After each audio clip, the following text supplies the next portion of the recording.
vraie histoire d'amitié entre Eric et moi. Et en fait, moi, mon moteur, quoi que je fasse, c'est souvent et presque exclusivement l'amitié. Avec Jean-Marie le sait très bien, puisque ça a été aussi une belle histoire avec le Haut-Anjou quand j'étais dessinateur de Haut-Anjou. Dessinateur pour 3 ans, occasionnel, mais régulier. Avec des personnages tout aussi complexes. Avec des personnages tout aussi intéressants à traiter. Et habillé d'humour à la cuite. Et j'essayais. C'était pas toujours évident parce que tous les sujets ne méritaient pas, mais la politique, c'était toujours très amusant et très léchant, en rebondissement. Ça se renouvelle tous les jours. Et ça se renouvelle tous les jours. Ça nourrit l'inspiration. Voilà. On s'est beaucoup amusé. Français, et donc il nous a fait l'honneur cette année de venir. Ça fait quelques années que je cherchais à faire venir Vittorio, et je crois qu'il a été sensible à la proposition d'exposition. Le français n'est pas ma langue maternelle, donc je suis sûr que j'aurai beaucoup de erreurs, donc je vous prie de m'excuser. Récemment, qui était un habitué, donc qui nous a aidé à créer bien sûr ce festival, et aussi qui a participé tous les ans sur cette année. Il y a eu une opération assez lourde, il m'a écrit, j'ai échangé au téléphone, il nous encourage à continuer. Donc cette année, c'est le thème la libération, la libération, qui nous est cher à certains élus après-guerre. Pour retrouver ce monde réel qui nous donne tant de plaisir. Donc moi je voulais vraiment vous remercier pour vous dire qu'en effet c'est de la fierté je pense pour le pays de Château-Gontier d'accueillir un événement de cette qualité-là. Et le bonheur. Et le bonheur de retrouver des enfants du pays. Ça, maintenant, c'est elle qui fait la promotion de notre festival au travers de ce type de dessin. Voilà. Donc je vous invite à poursuivre. Ceux qui n'ont pas été récompensés à persévérer, parce que l'année prochaine, il y aura sûrement de la place pour vous. Et sachant que le thème est porteur aussi, puisque c'est celui du cheval. Hein, donc,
suis assis sur le piano, enfin sur la chaise du piano.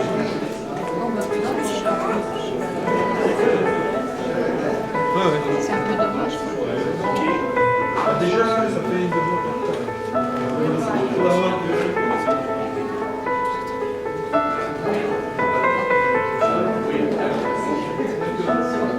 Qui est là, mais après ça passe comme ça.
Alors après, sans appuyer trop fort, vous allez faire une petite croix comme ça au milieu. Voilà. Le nez, de chaque côté, les yeux, hop, les oreilles, et après vous mettez les chevelures que vous voulez. Vous avez un bonhomme. Facile. Tout le monde sait faire un rond, un petit rond, un demi-cercle.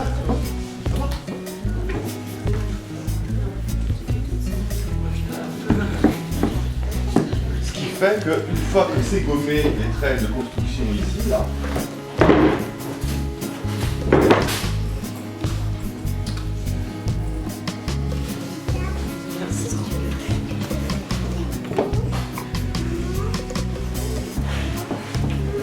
donc bien sûr, la croix, elle est uniquement faite pour installer les choses. C'est comme quand vous faites un plan dans une maison ou autre chose.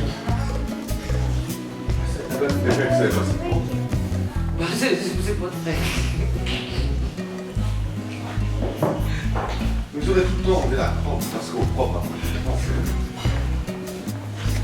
Donc, par contre,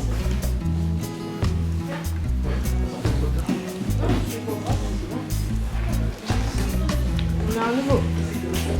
eh ben c'est bien, il s'installe.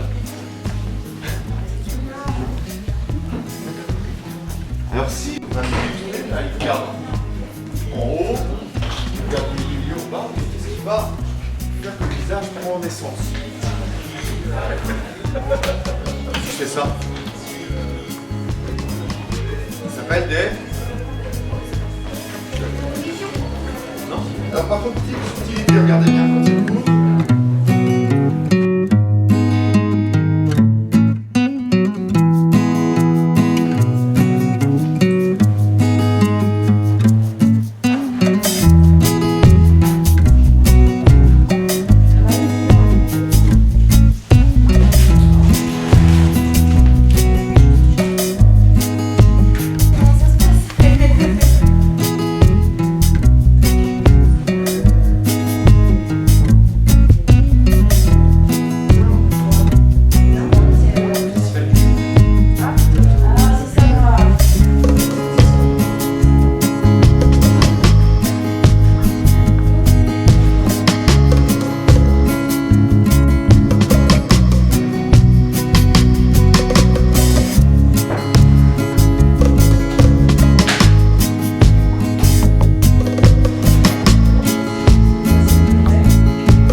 Ah oui, il y a la sécurité. Il faut enlever nos voitures. Ouais, les voitures, on est bloquées. Ah oui,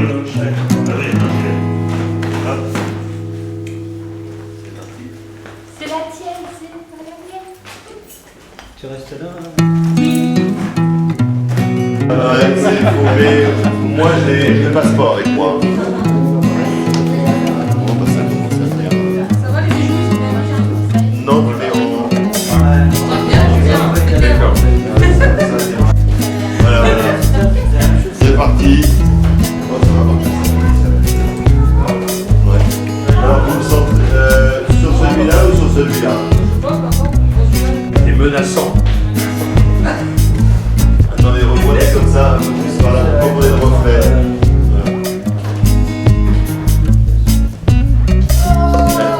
Elle chante l'air de Marguerite.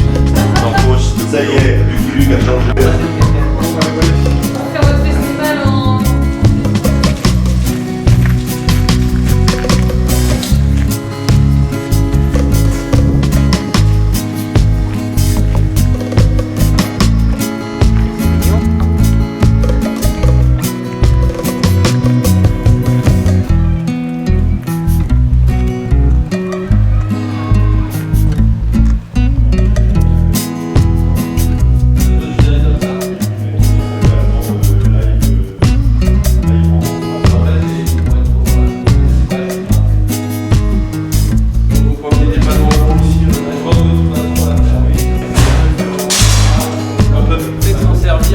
La bâche, tu sais où il y a la rencontre.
vous devez déjà avoir des relations, vivant comme vous êtes. Nous mettons en relation le machin, la relève,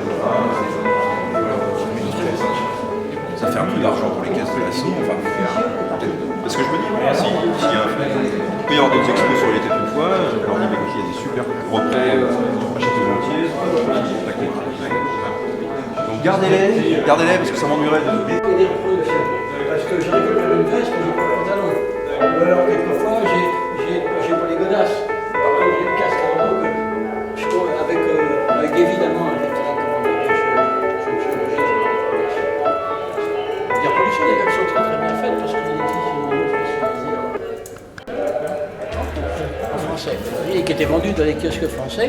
Alors ce truc-là était extrêmement rare pour deux raisons. La première raison, c'est qu'il y avait beaucoup de gens qui l'achetaient. Et la deuxième raison, c'est que ceux qui l'ont acheté sont possédés.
Oui.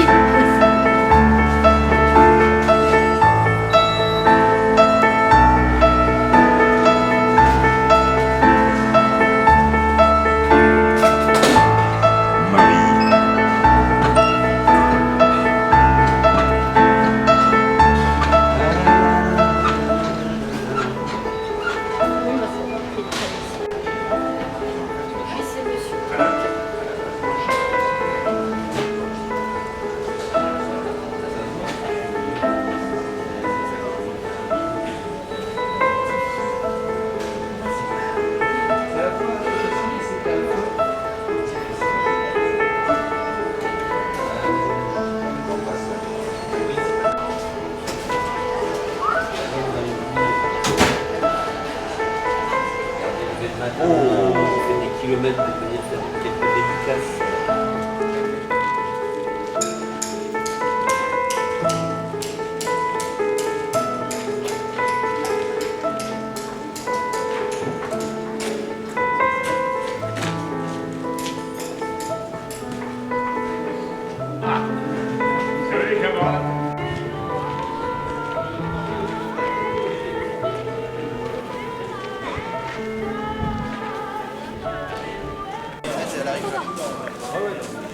Moi, tu sais qui vient avec moi regarder la salle? Oh la vache! Moi, arrête de faire le... Dimitri! Mais c'est moi là!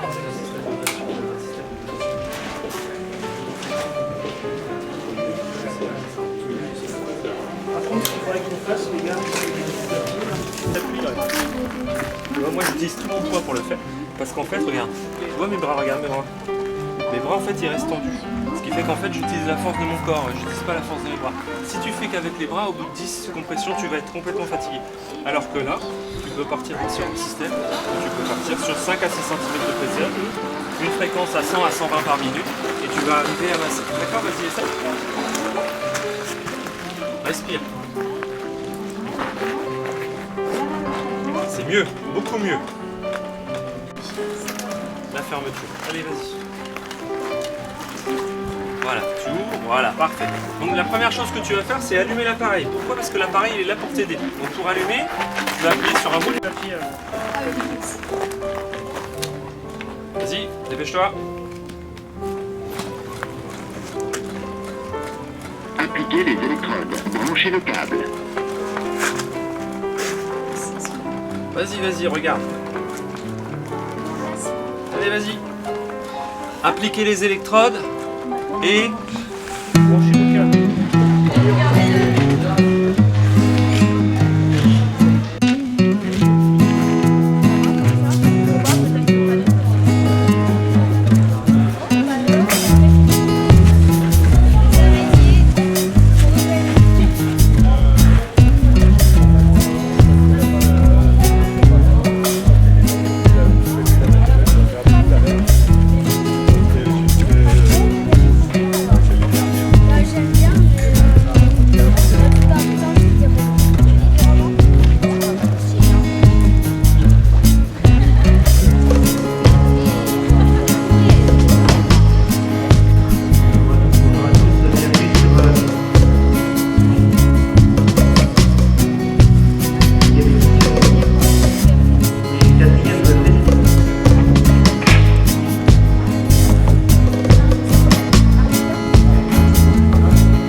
Donc vous voyez les dessins, créatures de Yann Lassager, et également vous allez aller aujourd'hui et demain.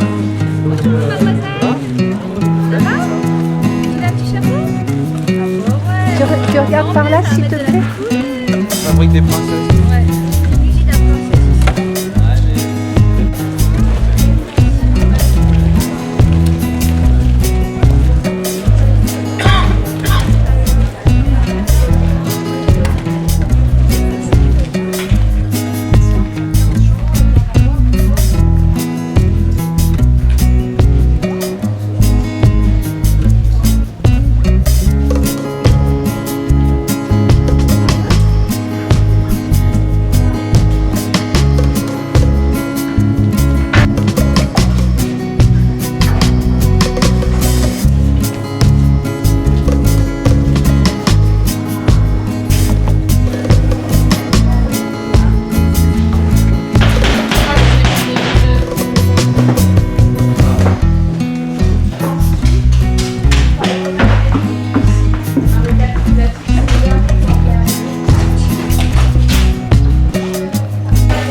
plusieurs dessinateurs, comme ça.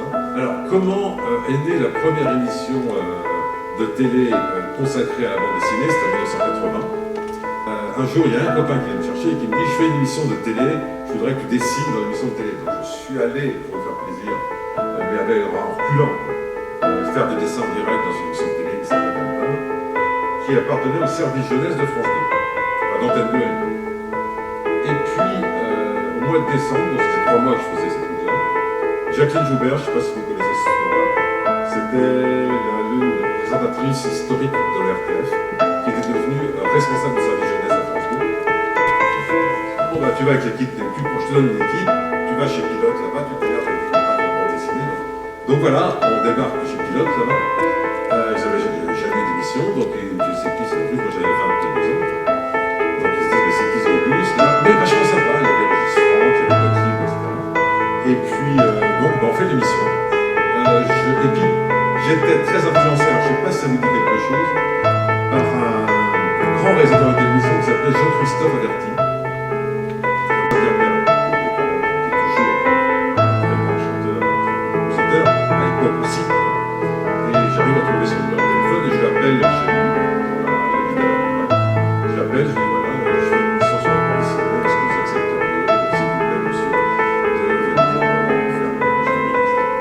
Passe à la maison, on va en discuter.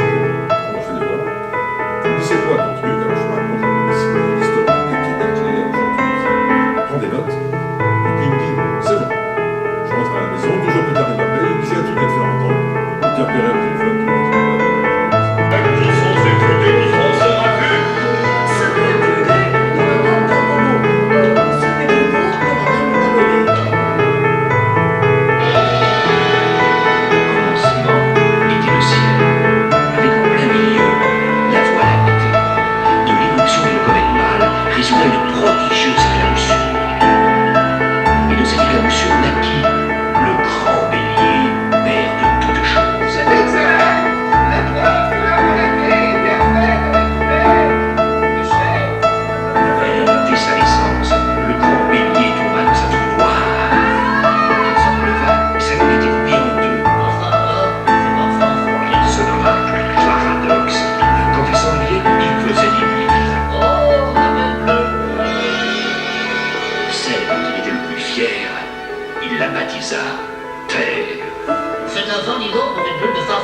Mais il va fouiller énormément, et de chacun de ses postillons naquirent les tout premiers moutons. Vous avez entendu, mon cher Einstein? Nous serions donc des postillons d'origine divine? C'est pas croyable. Très peu scientifique, mon cher Rostand. Et puis c'est extrêmement dévalorisant. Tournons la page, c'est le génie des images. Aussi vrai que 2 plus 2 égale parfois MC2. L'évolution des espèces est troublante, je le confesse. Méditation. Commençons par nous mettre d'accord. On le flingue d'abord et on le dévalise ensuite, ok? Mais ça va par la tête. On flingue personne. Celui-là, c'est Fmur, notre créateur. Comment ça, notre créateur? Je croyais que c'était le grand bélier. Sans doute, sans doute. Mais d'après toi, qui a dessiné le grand bélier? Hein? Qui? Lui, l'aviateur, s'il te plaît, dessine-moi un moteur. C'est pour la campagne publicitaire du FFB, le Front de libération des Brazils. Attention les brebis, voilà Promenade, le tondeur de ces dames. Être un tout petit au stand de Rebecca, s'il te plaît. Ok. Tu m'embêtes pas, tu dis juste.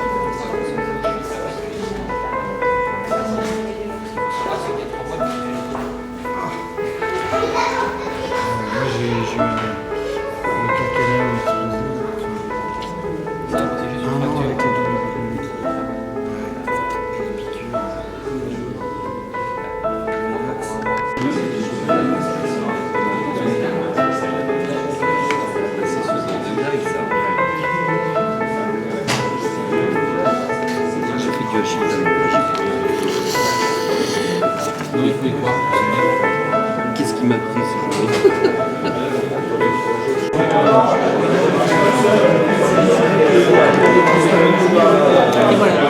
Merci.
Mais vraiment, sérieusement, pour le coup, nous on est toujours à l'écoute.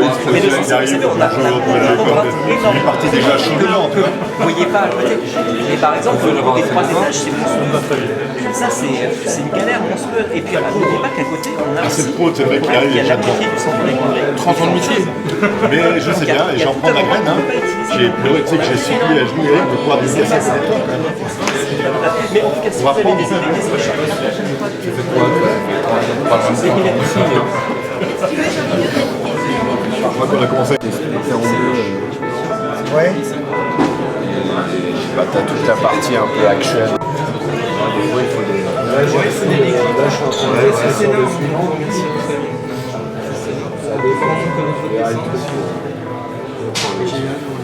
Je suis en chier tellement il y a des décors et tout. Vous êtes imprégné de musique.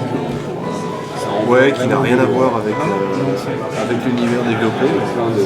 Ouais, un environnement. Moi j'écoute beaucoup de musique nord-américaine, surtout du jazz. Et là c'était beaucoup... Est-ce que vous avez eu tous les deux des réactions d'historiens face à votre travail? On en a eu des gens intéressés, des gens... On a eu plutôt, je dirais, une plus grande partie des gens qui nous ont contactés étaient plutôt satisfaits, non pas sans trahison par rapport... Parce qu'on apportait une vision peut-être plus distanciée aussi du personnage de John Macy que les livres qui avaient pu être écrits avant, comme celui d'Alphonse Boudard, qui est un peu partisan par rapport à John Macy.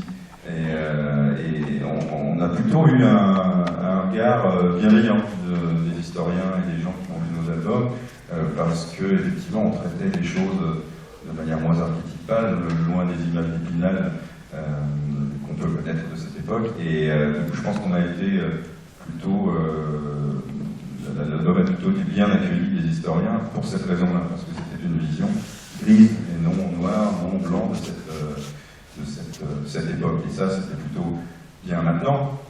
Oui, on peut pas être historien, on fait un travail de synthèse, on fait un travail d'évocation, on fait un travail de suggestion.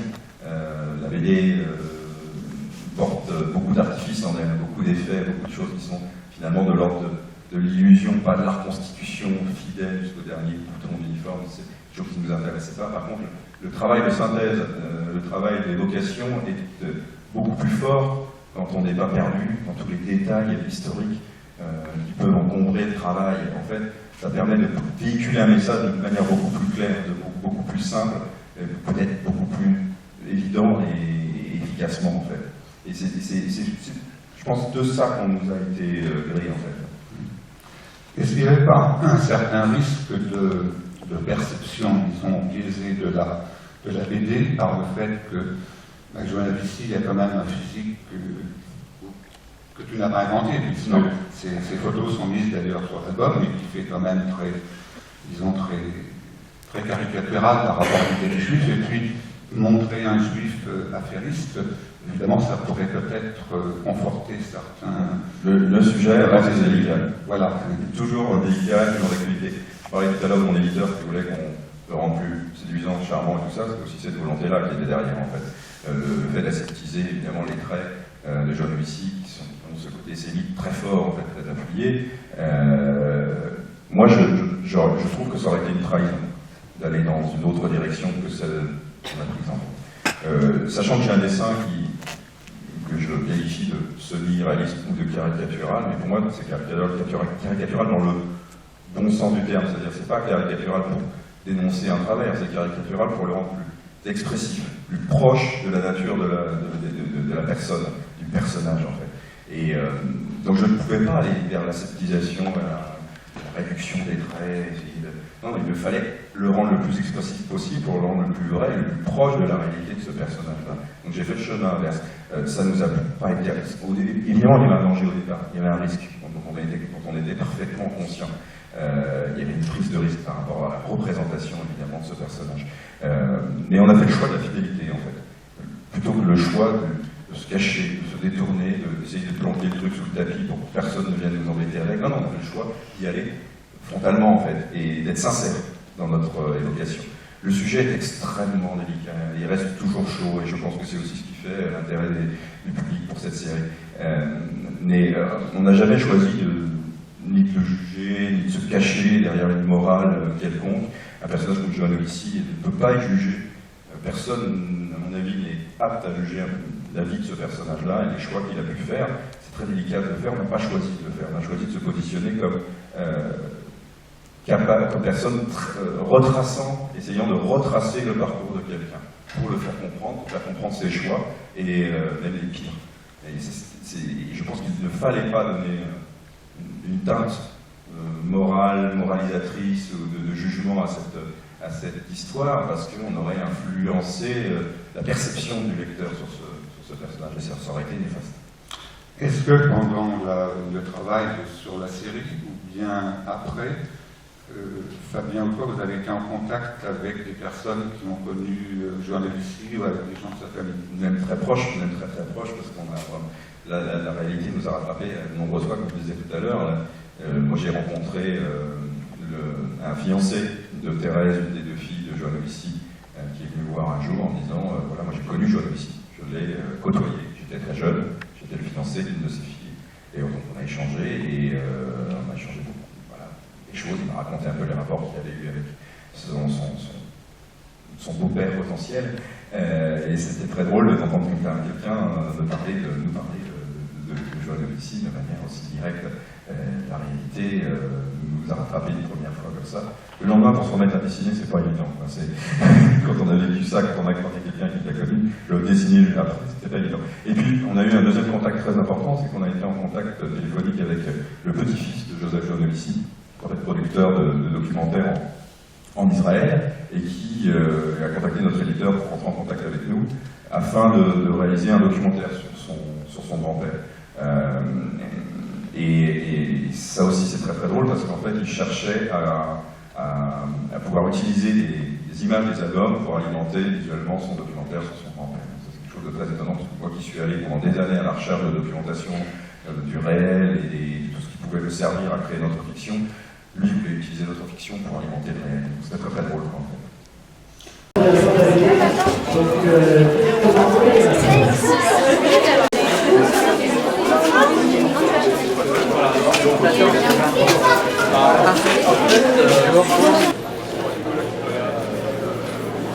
Il y a cette grande barre ici qui fait hop.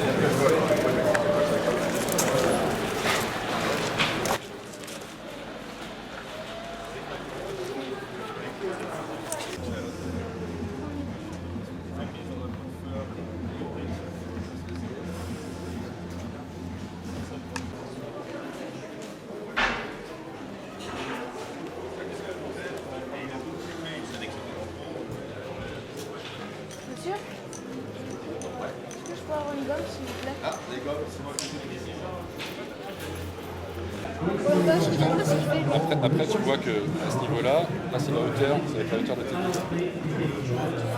Là ensuite, après tu vas arrondir la chose. Ici ça part, ça se laisse un petit peu, ça part, ça part ici, ça sort. Voilà ce que j'aime. Une fois que tu as ton squelette, tu rajoutes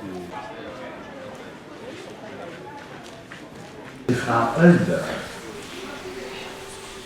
Ailleurs encore, ces chiens de la forêt. Le murmure, la chanson du feuillage. Le chant des oiseaux, du rossignol, de l'hirondelle, du pinson de la mésange. Si on vient là pour admirer les fleurs, les digitales, les rosselis, les parterres, on en a vu tout à l'heure, j'en ai vu tout à l'heure, juste à côté de Cyclamen, les crocus. Si on vient là pour admirer la forêt, pour se sentir imprégné de cette forêt, alors la dame de la forêt va utiliser tout ce qu'il y a de plus joli dans la forêt pour se montrer. Elle va utiliser la lumière qui descend à travers le feuillage et se fait un ruissellement de cheveux de lierre, lumineux, luminescent. Pour sa peau, elle va utiliser la nacre de lys des bois de la ronde. Elle va utiliser pour sa bouche comme un baiser une cerise ou une framboise sauvage, une mûre. Elle va utiliser aussi pour son regard 2 gouttes de lumière sur une source limpide. Elle va se faire un regard transparent, magnifique, sans fond, où on veut aller se perdre. Elle va utiliser aussi tous les arômes de la forêt pour se parfumer. Elle va utiliser la voix enchantée des oiseaux pour avoir la voix la plus pure. Si on vient avec sa tronçonneuse, si on vient saccager son domaine, si on vient tuer les animaux qu'elle protège, alors là, elle va au contraire utiliser ce qu'il y a de plus sauvage, de plus terrible dans la forêt. Elle va utiliser la hure du sanglier avec ses défenses, les pattes de l'ours, la force de l'ours, elle va utiliser pour se montrer des écailles de dragon, les réputations tentaculaires des serpents.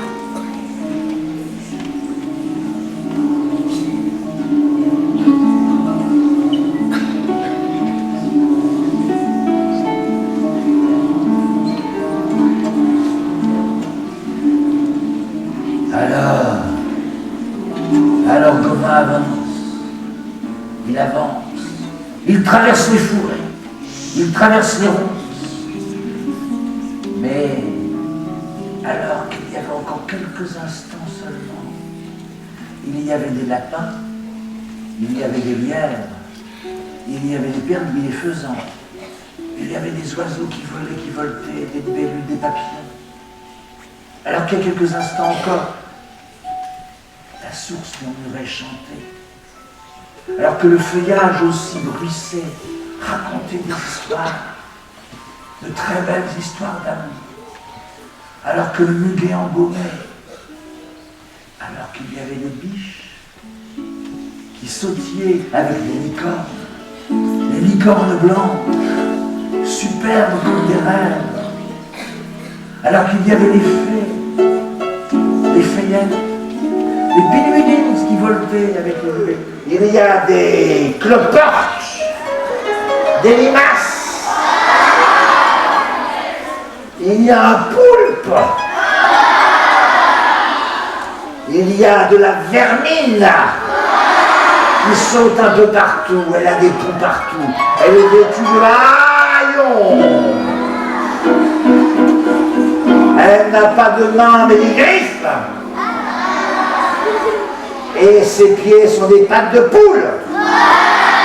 Avec des oignons tellement gros On sait qu'il va faire très froid cet hiver. Alors, discrètement, en catimini pian pian, tout doucement, avec sa main toujours sur la garde de son épée,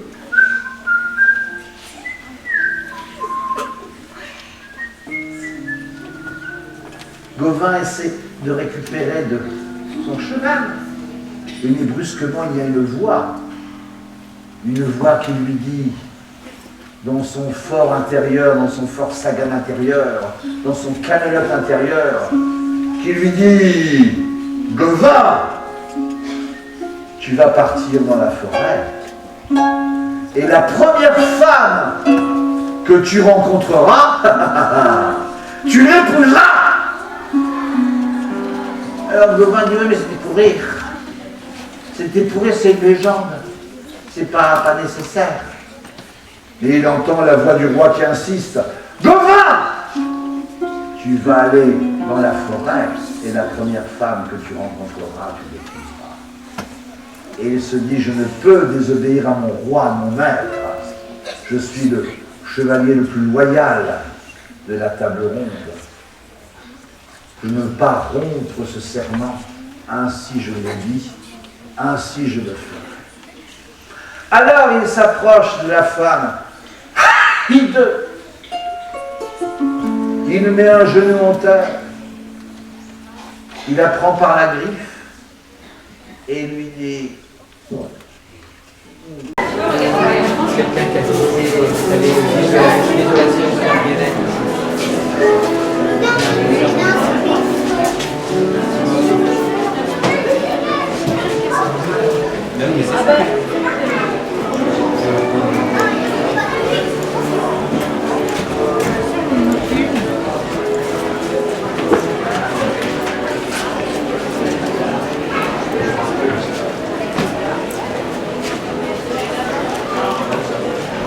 Il y a des parieurs,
Une espèce de fusil.